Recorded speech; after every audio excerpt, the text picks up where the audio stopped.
Harry Joe looked up to Lojaw as a father figure. For weeks, Harry Joe followed every move Lojaw made. If Lojaw went into the forest to forage for nuts and grubs, so went Harry Joe.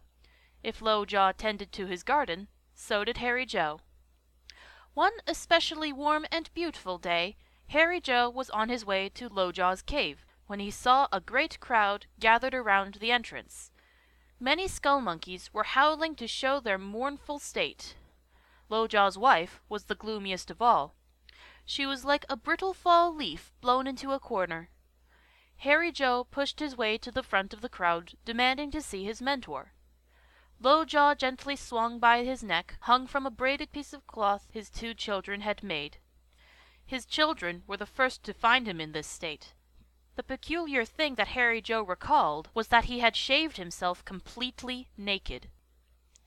Arnod, inhabited by the Urs. Urs observed their planets and civilizations, hoping one day to apply all that they have learned to their own civilization. This is not likely, however, since they find comfort in research and are terrified of application. Urs are extremely advanced in the arts of the mind, which they used to read other beings' minds. Every other generation in the Urs' lifeline produces an Omega Ur. Omega Urs have such superior mind control that they can use their minds to form physical doorways between worlds. This has been outlawed by Arven, and only because Quater brought this to his attention. But the Omega Urs were not stopped until after they had moved a few Yints, skull monkeys, and even Urs to other planets. Ba'ak, inhabited by half-skull monkeys, who were half-blue Yint. Called blue Yint skull monkeys, these beings look just like white Yints, since the mating of a skull monkey with a blue Yint causes a loss of pigmentation in the offspring, resulting in a blue Yint that appears to be white. There is no other visual effect on the offspring from the skull monkeys, though their behavior is more like that of a skull monkey than the community-building blue Yints. Guherli, inhabited by proto-skull monkeys. These pitiful beings have to bury themselves up to their necks every night in the rich Guherli soil to keep from dying of dehydration.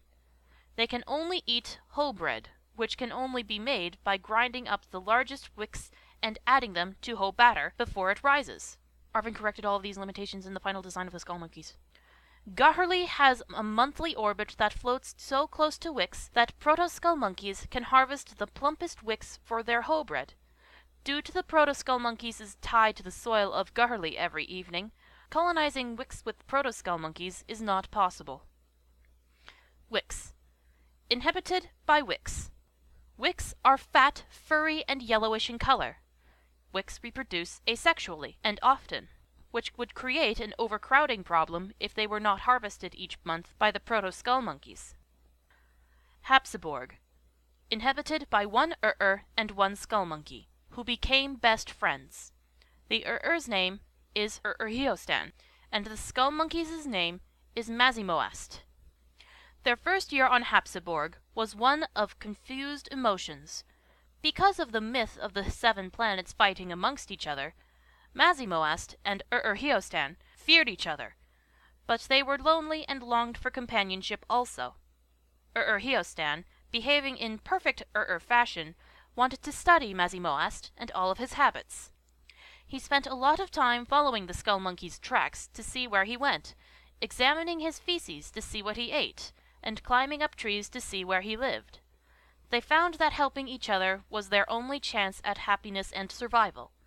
While they were extremely productive during the first 100 years of friendship, they now just sit in front of their houses swapping grossly exaggerated stories of their first year together.